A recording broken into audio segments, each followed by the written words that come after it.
Welcome to ஜரீனாஸ் feast. இன்றைக்கி வந்து ஒரு தொக்கு செய்ய போகிறேன், முட்டை உருளைக்கிழங்கெல்லாம் வச்சு.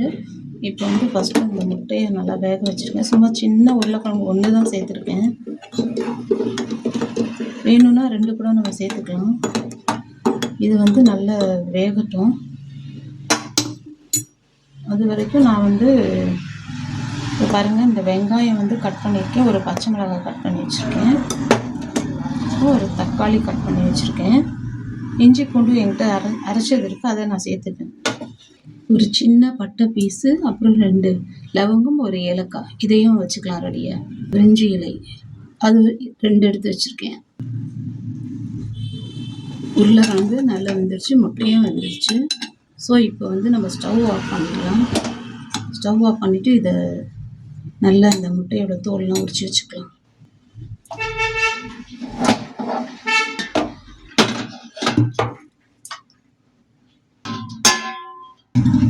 முட்டையை வந்து உரிச்சிடலாம். அவ்வளோதான்.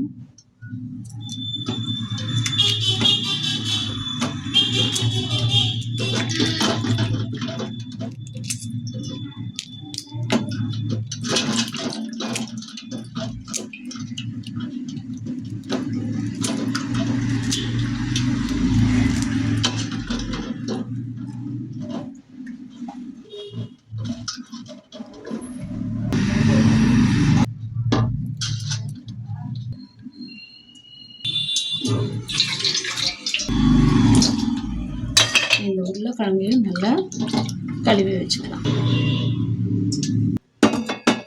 எண்ணெய் நல்லா சூடாயிடுச்சு. இப்போ பிரிஞ்சி இலை சேர்த்துக்கலாம், லவங்கம், பட்டை, ஏலக்காய் சேர்த்துக்கலாம்,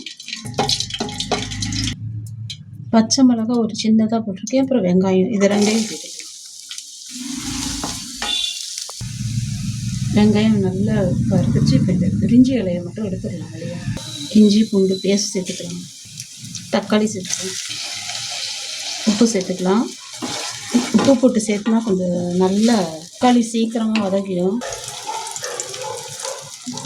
மிளகாய்த்தூள், தனியாத்தூள், மஞ்சள் தூள், மிளகுத்தூள், கரம் மசாலா எல்லாம். இப்போது இந்த உருளைக்கிழங்கு சேர்த்துக்கலாம். இப்போ வேக வச்ச முட்டையை அதில் சேர்த்துக்கலாம். அதை வந்து கலந்து விடலாம்.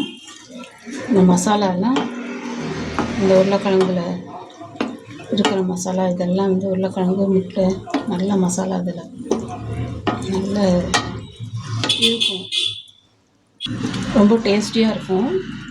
நான் வந்து சாம்பார் செஞ்சுருக்கேன், அதுக்கு சைட் டிஷ் தான் இதை செய்கிறேன். உங்களுக்கு இந்த வீடியோ பிடிச்சிருந்தால் லைக் பண்ணுங்கள், சப்ஸ்கிரைப் பண்ணுங்கள், எனக்கு சப்போர்ட் பண்ணுங்கள்.